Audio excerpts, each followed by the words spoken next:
Hey everyone, thanks for stopping by. Today I got an old one for ya.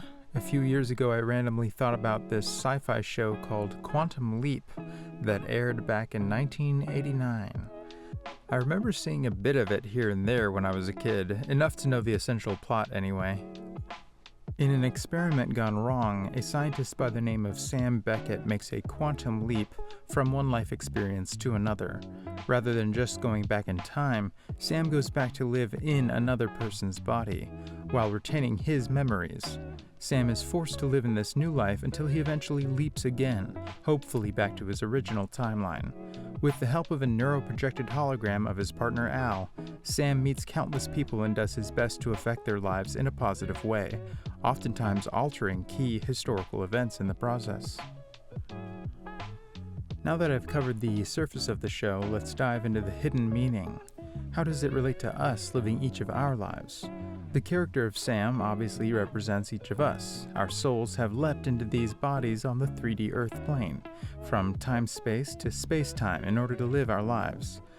Granted, we tend to take more of a personal attachment to them than Sam does to the various lives he leaps into.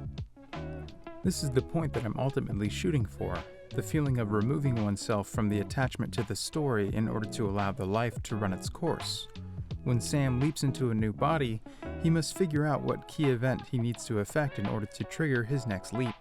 Upon rewatching a few episodes, I recall him saying, "I guess I'll just have to be insert name until I can figure out what my purpose is." You see, Sam represents the non-judging consciousness. He simply is this person without any preconceived notions or memories, aside from a few times he was someone famous like Elvis. This allows him to be the person, oftentimes much better than they originally were, because of his detachment. He knows the truth of his consciousness and is able to just live by thinking, "I am this person, so I'm going to be this person." Now, this may all sound simple or obvious, but I know that we often feel lost in these lives we live, thinking too much about what should have happened or who we're meant to be. True, Sam often aims at fulfilling a pre-written history from his own timeline, but we could see this as accepting to be who those people were/are. Granted, this may lead us into the debate of who one is. Is who we are what we did in the past, or is it what we choose to do in the present? In traveling to the past, he's essentially saying these people are what they did, and so acts it out. But occasionally, he does choose differently. You see, it's our judging mind that torments us about what we do and who we are, comparing ourselves to others in our world. This comparing of lives to any other human being is one of the most detrimental things we can do.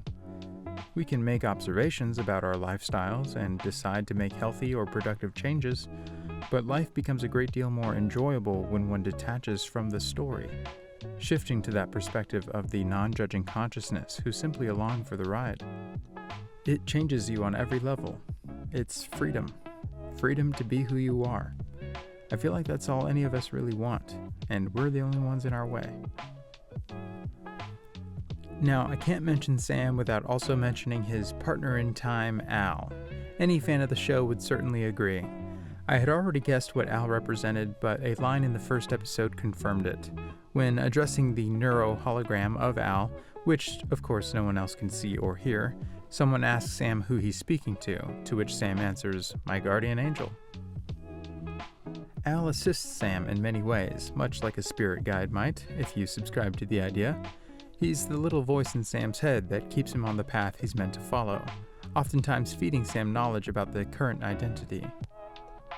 During the intro, we see POV sky imagery, almost like flying in heaven. And in the first episode, right after his initial leap, he can't seem to remember anything, which may hint at the idea of forgetting past lives before birth. Al even tells him at one point, it's like reverse reincarnation. Sam is lost in time, and he doesn't even realize it. It reminds me of times when I've become lucid in my dreams. I always seem to ask what year it is. It's the weirdest thing. The episode unfolds with him making contact with Al and learning he's a pilot in the Air Force. Interesting how Sam's first leap is into the body of a military man who's working towards breaking the sound barrier, whilst he and Al are pushing mankind in their own direction of scientific progress. At one point, we see Sam living fully in the moment, not neglecting where he is or who he's with. It's no longer about him and his inner conflict, it's about his family. I feel like this fits along with what I mentioned earlier about relaxing into the life we find ourselves in, and the detaching from the story to allow ourselves to show up more fully for the ones that we share this life with. Eventually, his wife notices a difference in his personality, which I'm sure some can relate to with awakening spiritually around family who maybe don't understand. The next day, Sam remembers a bit more about his original history. The fact that this occurs right after waking from sleep may suggest the ability for us to remember past lives or possible alternate realities in our dreams.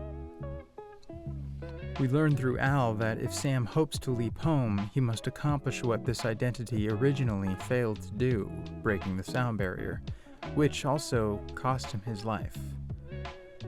And this is but the first adventure in a 5-season series of Sam and Al leaping through time, writing history. In fact, within the same episode, he leaps a bit further into the future, which allows him the opportunity to call his late father, who is still alive at that point, leading to some much-needed closure, it would appear. Afterward, he thanks God and has a new outlook on his predicament, saying, "I'm getting a second chance to put things right. Who knows what I can accomplish before I'm done?" You know, after writing this script, I got a bit curious about the ending of the show. I won't give it away completely, but Sam eventually meets a man that he feels may be the one behind his leaping. He asks the man if he's God, and he just smiles. He admits that he does know about Sam and his situation, but says the one behind Sam leaping is Sam himself. This suggests that Sam could be right, that the man could be God. Because him saying it's Sam seems to hint at us choosing ourselves to incarnate into these lives, though I could see him as being some kind of multidimensional being, observing all of this and popping in to give him some kind of insight, kinda like the beings at the end of Contact. Well, that's my video on Quantum Leap. I really love it when I come across these less obvious ones, and I hope you were able to take something away from it and apply it to your own current lifetime. See you, Quantum Cowboy.